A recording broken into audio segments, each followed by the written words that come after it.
She was the greatest soul I've ever met. Pure, innocent, lovely. Brittany Newman was trying to start a new life, navigating a system full of barriers for victims and survivors of domestic violence.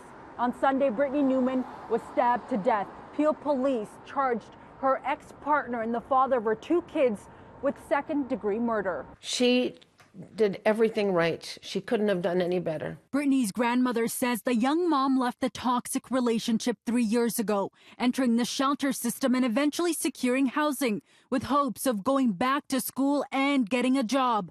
But she was concerned for her children's well-being, a 5-year-old who has autism and a 3-year-old. So she was dependent on their father for help. She was worried about the child support.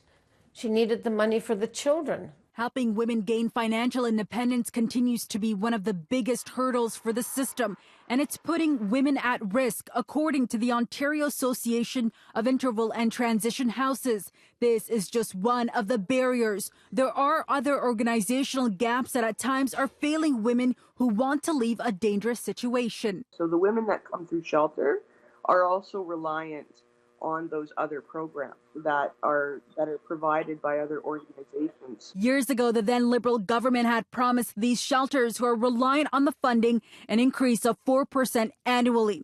Though the new Conservative government says it distributed $172 million to a number of violence prevention initiatives and services this year, there isn't an annual funding commitment, which means these shelters won't know what they're getting. So what we're currently advocating for is that amount be put into their annual core budget. We shouldn't have services with wait lists. We shouldn't have, we shouldn't have that structure in place because, we need a system that's going to be able to respond. Crisis centers in Ontario received over 65,000 calls from women in need last year, a dramatic increase from previous years. And shelters across the GTA are operating at capacity. Women's Habitat, an emergency shelter for women and children who experience violence, says years ago the shelter would have helped 100 to 150 clients. Last year, they served 44.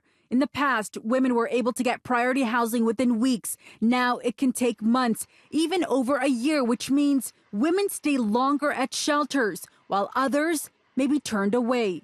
Women are dying to get into shelters, and then they can't get out of shelters. Women will stay for a long, long time because they can't get into safe and affordable housing. Brittany's grandmother started a GoFundMe account to help cover funeral expenses. For City News, I'm Faiza Amin.